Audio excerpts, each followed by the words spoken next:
እና ደግሞ አንተም ቢሆን በእነሱ ቦታ የምታደርገው ነገር ነው።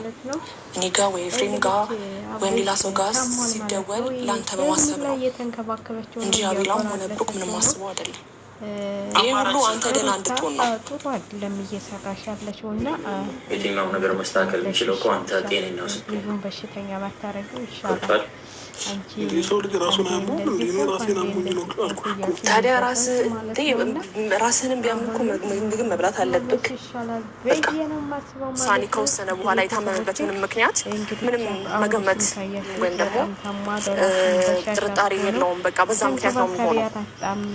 ስለዚህ ብዙ ሳኒሽ ነው አሁን ጭንቅላቱ ላይ የሚመጣው እንደ ወንድ ልጅ ቀን ሳትበላ ቀን ምግብ ሳትበላ እንዴት ነው የምትውለው? አብሽ ለምንድን ነው ሰው የምታስቸግረው እንዴ? ይህ ሁሉ ሰው ለአንተ ነው እንዴት ጭንቅ ያለው? ቢያንስ ለእኛ ብለህ ብላ።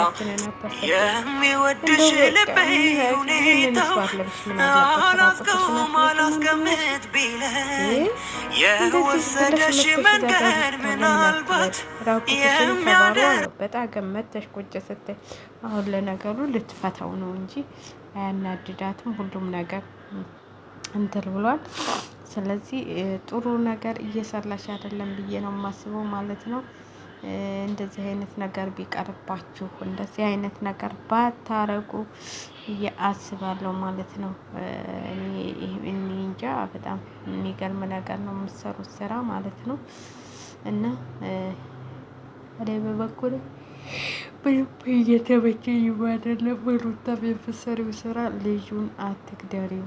በአንቺ ናፍቆት በአንቺ ጭንቀት ተጨናንቆ ሊሞት ነው ማለት ነው። እና ሩታም ተመልሰሽ ወደ አብሮች ተመለሺ። ሄርሜላም እንደዚህ አትንጭ ማለት ነው። ቢያንስ እንኳን ሱሪ ነገር ልበሽ እንዴ! እንደዚህ ቂጥሽን ከፍተሽ ትመጫለሽ እንዴ? ዛሬ ደግሞ ጉድ እኮ ነው፣ ጉድ እኮ ነው። እሱ ታሟል። እንኳን ያንቺን እንትን ላይ ያንቺን ጭን ላይ ያው እዛ አሁን ለራሱ የሩታ ፍቅር አሳብዶታል። ስለዚህ አንቺ ደግሞ ስነ ስርዓትሽን ይዘሽ እንትን ላይ ማለት ነው። እኔ እንደሱ ነው የምለው። አንዳንዴ የምናስባቸውና የምናደርጋቸው ነገሮች ታስተካክሉ የምታደርጓቸውን ነገሮች የምናስበው ማለት ነው።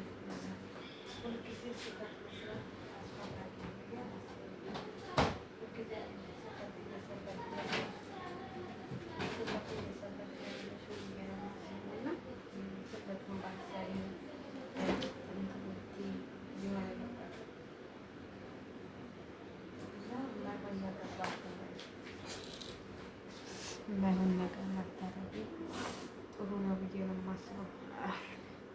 በነገራችን ላይ ጉፋን ይዞኛል፣ በእናታቸው አሞኛል አሞኛል ብሏል። ላኔ ራሴን ራሰርኩብኝ እንዳበሽ እኔ ባቆያል ጉፋን። እኔ ግን ፍቅር አይደለም ስራ ነው ያመመኝ፣ ስራ ነው ያመመኝ፣ ስራ ነው ያመመኝ።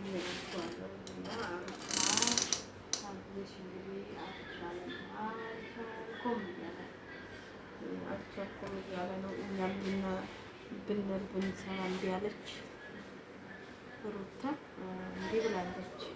አንዳንዴ የሰው ብዙ ነገሮች ሊከሰቱ ይችላሉ፣ ግን ብትጠነቀቂ ማለት ነው።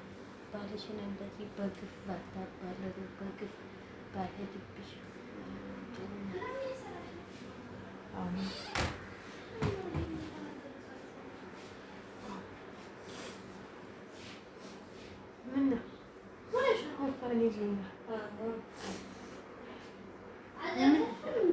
ኧረ ልንጫወተናል። ይሄንን መኮረኒ ላስገባን ነው ልሄድ ነው እንገባ እዚህ እየጀሙ መኮረኒ ልብስ እየተኮሰች ነው፣ እያለቀሰች ነው ብታይ እና